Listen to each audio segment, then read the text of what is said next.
time that corporate profits as a percentage of GDP were higher than today was in 1929. If you're right, then this is the stuff of worldwide crashes. Yeah, no, I definitely think the big risk going forward is deflation. There's $42 trillion in private debt, kind of just like the Great Depression. That can unwind and deleverage very rapidly, and when you destroy that much debt in dollars, because debt creates dollars right out of thin air, that's what causes deflation instead of inflation.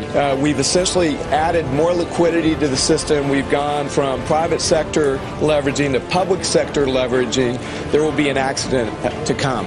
Last 4 years, we expected spending to slow, but now we expect it to slow more. This means government stimulus will work even less. And you got the Fed on hold for the last 6 months anyway, because the economy's been improving. So just when the economy looks good here, we expect by the second quarter for our economy to weaken again, just like it did in 2010 after QE1. It'll weaken on an 8 to 10 month lag from the end of QE2, and we're going to be right back diving again. And I think it's going to, by the time the Fed reacts, it's going to be too late. It is likely that the entire financial system will collapse in 1 to 4 years. It is likely that the deflationist theory is right, and there will be a collapse. However, they will be wrong in what they are doing to protect themselves. Those concerned about a currency crisis and hyperinflation will likely have their convictions shaken to the core in the very near future. We do not believe we will slip into an out-of-control hyperinflationary scenario. Instead, it will be a deflationary collapse followed by a currency crisis.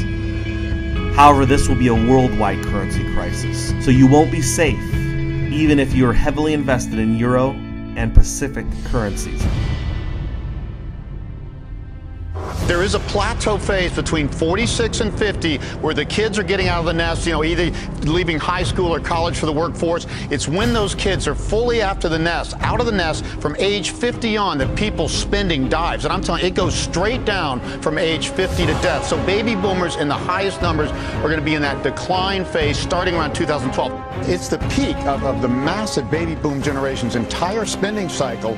And for many years to come, they're going to be spending less, saving more. This is something we can predict very reliably with demographics, and that means the government stimulus is going to be limited in effect and probably not last more than next year. So people have to prepare for the next crash and downturn. As economist Harry Dennis pointed out throughout his research, the largest generation in U.S. history has peaked in spending. This generation dwarfs the generation before it and after it. Dent's research notes that as people get married, have children, buy larger homes, and eventually see those children consume more calories as they age, individuals peak in their spending habits between the age of 46 and 50 years old. The statistics are undeniable and the logic is simple. A 30-year-old with a 1-year-old is spending more than he did in the previous year. He is buying diapers, baby formula, infant food, toys, clothes, games, and new visits to the doctor. Fast forward 16 years, that same parent is now purchasing more expensive clothing, a significant amount of food, movie tickets, cars, auto insurance, and divvying out allowances. Once that parent becomes an empty nester, their spending collapses. The contraction in spending in the U.S. makes normal price inflation unlikely. In fact, we will instead likely see a collapse in spending.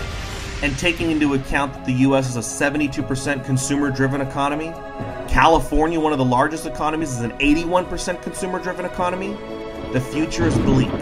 To put it simply, the 1990s aren't coming back anytime soon. Many believe a repeat of the 1990s is possible with just the right government and monetary policies, but this is factually impossible. During the 1990s, a wave of baby boomers hit the economy. The first baby boomer hit 46 in 1992. The internet was introduced to the civilian population, and we had a communications revolution. We saw the dot-com bubble, and as a result, the 1990s saw over 24 million jobs created in a single decade. Currently, we have roughly 25 million people either unemployed or underemployed. That being said, we would need to repeat the 1990s in order just to absorb the current level of unemployment. This doesn't include all of the future high school and college graduates, especially the august college graduates majoring in degrees such as philosophy and surf science. Our economy runs on credit. The consumers are maxed out.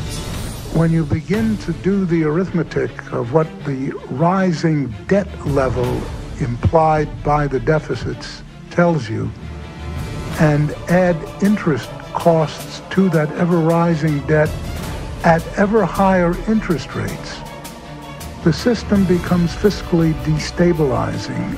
The entitlements and government mandatory spending is about to soar. Last year, D.C. came to a screeching halt in order to cut a measly $39 billion out of a $3.5 trillion budget. To put that to scale, if you made $2,200 per month and spent $3,500 per month, if you were the U.S. Congress, you just celebrated that you cut $39 out of your monthly budget in order to avoid a spending binge shutdown. To call the situation hopeless in D.C. is an understatement.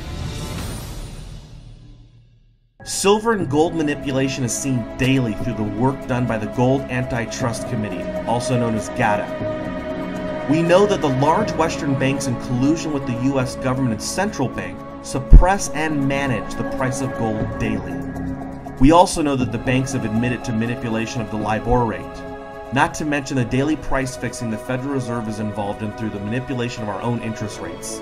The Fed fixes the payments of mortgages, credit cards, auto loans, personal, and many other loans. This is critical when we live in a debt payment society. Soon the stock market will collapse, the volume is anemic, and the entire rally we have seen has been nothing more than a Fed money printing rally, followed by Fed rumor money printing rallies. The E-Trade baby boomers have become demoralized, and Generation Y is unemployed.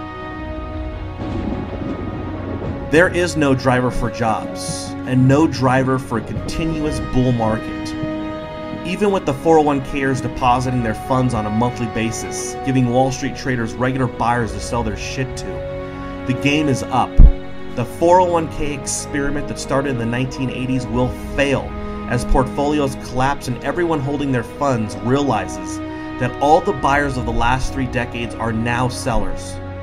Unfortunately, the generation behind them is smaller in size and out of work. As selling pressure mounts, equities will crash, and when they do, so will gold and silver. The need for liquidity and the sale of stock will create a demand for dollars like the world has never seen. The deflationists will celebrate in all their wisdom as after several decades of being wrong, they will be glorified as being prophets of doom. Of course, what is to follow is a massive flood into hard assets as the central banks around the world print on a global level. Or as economist Mike Krieger calls it, the big print.